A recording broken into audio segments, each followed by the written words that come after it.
नमस्कार। मैं doctor H B. Kalikote, director Aditya hospital Mahasamund, Chhattisgarh. और आज मैं आप लोगों के सामने कोरोना महामारी को लेके कुछ चीज़ें बताना चाहता हूँ, क्योंकि मैं यहाँ खुद ही एक कोविड सेंटर रन कर रहा हूँ। दिन रात मैं कोविड मरीजों से मिल रहा हूँ, उनकी देखभाल कर रहा हूँ। तो उसमें से जो चीज़ निकल के आई है वो मैं शेयर करना चाहता हूँ। सबसे पहले मैं ये बताना चाहता हूँ आप सभी को कि अभी का जो ये म्यूटेंट वायरस है, ये पिछले वायरस से बहुत ज़्यादा विरुलेंट है। विरुलेंट मतलब बहुत ज़्यादा बीमार करने की शक्ति है इसमें। दूसरी बात ये है, पिछली बार के वायरस के कंपैरिजन में ये वायरस हाईली इन्फेक्शियस है। इसकी इन्फेक्टिविटी बहुत ज़्यादा है, मतलब इसके फैलने की क्षमता बहुत ज़्यादा है। पिछली बार अगर एक आदमी 200 लोगों को इन्फेक्ट कर सकता था, तो ये हज़ारों लोगों को इन्फेक्ट कर सकता है एक आदमी। इतना ज़्यादा तीव्र गति से इस पर फैलने की शक्ति है। और आपको एक चीज़ और बता दूँ, पिछली बार जो है बीमारी एक पर्टिकुलर एज ग्रुप को टारगेट हो रही थी, जैसे 50+ एज ग्रुप, और जिनको पहले से ही डायबिटीज़ है, पहले से ही हाइपरटेंशन है, पहले से किडनी डिजीज़ है, पहले से हार्ट डिजीज़ है, ऐसे लोगों को ज़्यादा हो रहा था। लेकिन अभी इस सेकेंड वेव में कोई भी एज ग्रुप नहीं बच रहा है। हमने अपने हॉस्पिटल में एक 3 महीने के बच्चे को भी कोविड पॉजिटिव पाया है। तो दोस्तों, बहुत ही ज़्यादा सतर्कता बरतने की ज़रूरत है। और दूसरी इम्पॉर्टेंट चीज़ ये है कि इसमें जो है यंग एज ग्रुप वाले लोग, जो 30-35 वाले जो एज ग्रुप वाले हैं, जिनको पहले से कोई भी बीमारी नहीं है और उनको जो इन्फेक्शन हो रहा है, बहुत सीवियर टाइप का इन्फेक्शन हो रहा है, और कई लोग इस इन्फेक्शन से दम तोड़ दे रहे हैं। बहुत दुख की बात है। और ये भी बात है कि इसमें इस बार के कोरोना इन्फेक्शन में आईसीयू एडमिशन बहुत ज़्यादा हो रहा है पिछले बार के कंपैरिजन में। और कारण ये है कि लोग पहले सिम्टम्स को इग्नोर कर रहे हैं। इसको इस सेकेंड वेव में बोला गया है कि time is the game changer.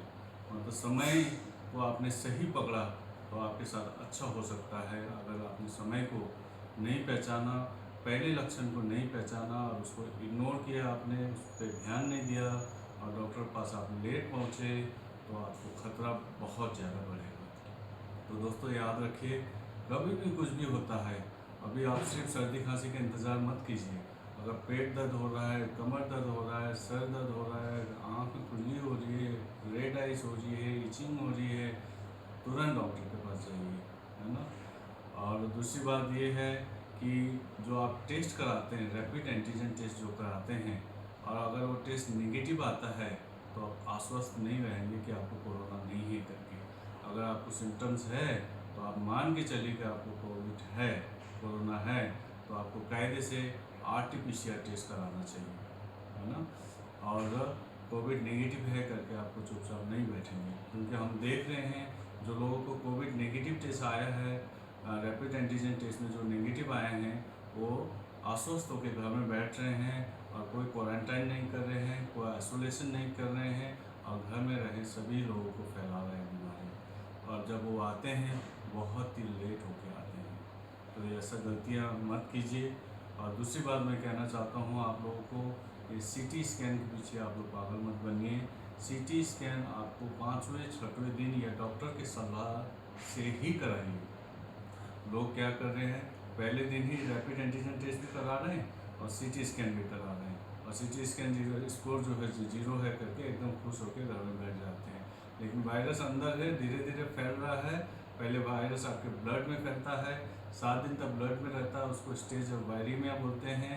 उसके बाद वायरस आपके फेफड़े में जाता है ना। तो आपको पता ही नहीं चलता कि कब वायरस आपके फेफड़े में चला गया और पूरा नुकसान कर चुका रहता है वायरस। और जब अस्पताल पहुंचते हैं, बहुत लेट हो चुका रहता है। बहुत लेट में आप जाने के कारण से डॉक्टर्स लोग, हम लोग भी आप लोग की बहुत ज़्यादा मदद नहीं कर पा रहे हैं। तो आप लोग सभी से विनती है कभी भी कुछ भी छोटा भी लक्षण होता है तुरंत अपने हेल्थ केयर वर्कर के पास जाइए, तुरंत जांच कराइए। COVID rapid antigen test negative है तो आरटीपीसीआर कराइए, और आरटीपीसीआर की रिपोर्ट अपने डॉक्टर को दिखाइए। उसके बाद भी अगर आरटीपीसीआर टेस्ट भी आपका नेगेटिव आता है तब भी आप 10 दिन 15 दिन का क्वारंटाइन में रहिए, कोई नुकसान नहीं है। और अभी शासन ने तो लॉकडाउन लगा के रखी है, लेकिन फिर भी आप सभी को मैं निवेदन करता हूँ, हाथ जोड़ के निवेदन करता हूँ, घर पे रहिए, सुरक्षित रहिए।